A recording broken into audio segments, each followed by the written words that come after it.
Yeah, I hate our audience sometimes because they're so nice, and then they ruin jokes sometimes by doing that awe, and it makes me, I know, yeah. How weird that you can conjure it artificially.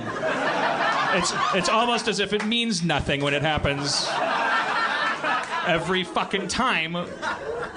Yeah, the awe is hard to come back from. The oh. Yeah. You can still kind of. Yeah. Where's the guy that goes, yeah. Well, I've learned from like when they go oh like it's usually because like you said like what I'm not being condescending everyone in the audience is a genius. The audiences can be delightfully stupid because they're acting as one. That's what you want them to do. See, that guy's a genius. If they all went yup, that would be weird.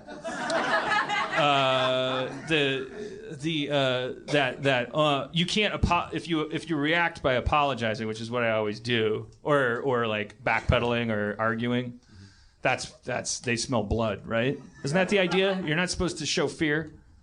If you go like, hey, it's a spaghetti and then the N-word, and then they go, whoa, and then you're just supposed to go, what are you supposed to do? Like Greg Proops goes, walk it off, fuck faces, and then he just keeps moving.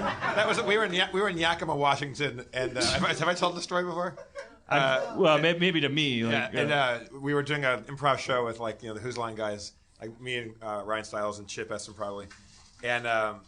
We were in Yakima, and Greg's coming out there and does the intro, and he's explaining how improv works for people that don't know. And he's like, we're going to come to you for our suggestions. So if I asked you for a name of a writer, you, sir, you might say this. And if I asked you for a name of a thing, madam, you might say that. And he said, and if you, sir, if I was, give me an activity that you would do around the crib. And the guy just kind of looks there blankly and goes, oh, I'm sorry, I forget where we are. Sir, that's a slang term for your domicile, like where you live. Name an activity that you would do around the trailer. And the crowd went, oh! And Greg just goes, walk it off, Yakima. Yeah, I don't know. It's Yakima. I'm not the walk it off Yakima kind of guy. No, like Greg can get away with paddling the audience, and they kind of like it. But I like to think. I really like to think, and don't we all like to think a bunch of dumb shit that's not true? I like to think that the audience is endeared by my tendency to then go, well, wait, I didn't mean it that way, and try because I didn't. But then I'm also mad at them sometimes for going on because they didn't even mean that. It's weird how we do have a tendency to like. I noticed one time. Here's a weird thing. There's a legal term. Silence is consent, but the word consent has taken on this, really, really powerful, sizzling meaning, really specific contents. But I remember 2 times in this podcast before I ever figured that out, I used the term silence as consent, which was just more of a reference to this like legal, like I was saying like meaning in the larger legal sense that if you don't do, or philosophical sense, if you don't do something about something, then it's you don't get a pass necessarily. But I think it's because of the word consent, because it's like both times if you go back through the archives, like I go silence is consent, and I hear people go like an audible response from the crowd as one go like, oh. I was like, it's like no, that's not you. The word, because it's because the word consent became part of a different family of language recently. Well, yeah, you're saying that date rape's okay as long as you don't talk. As long as no one talks, it's all good. Yeah, the word, the phrase "silence is consent" applied to like our current conversations about consent. Not a great idea. But it's old. It's like Platonic or something. It's like it's a concept. I think we got to the bottom of that. And then also, you know what I don't like? Their silence. Why aren't they always laughing? Or applauding, or saying "I love you"? You just spent the last 15 minutes taking a big shit on them.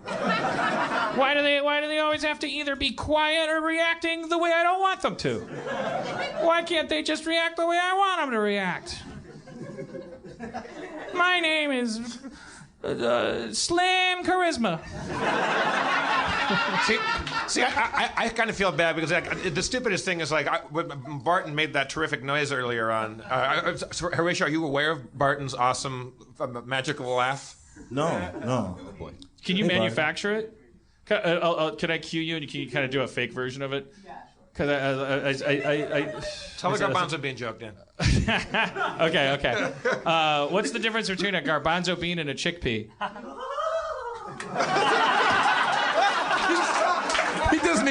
He can't even wait for the punchline.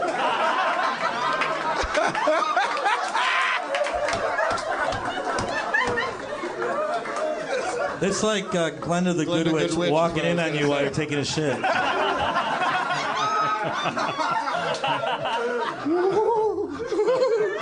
You're like the world's happiest ghost. He's a Had you ever heard that before, ghost. Horatio? You work with Barton, right? No, I don't. Oh. I didn't. I've never heard him laugh. I was on your show July 15th. I called in. Oh, you called in. Okay. Well, thank you. I thought you guys were. I was just what's the difference? I thought they were being way gratuitously like labor law like because it was like I called on the show I called in and you're like, oh, you called in and like, what's the difference, Horatio?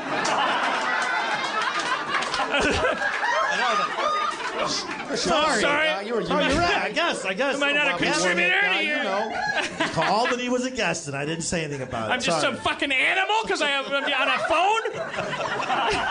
The opposite should be true. You can have an animal on your show. Did Johnny Carson ever have a chimp call in?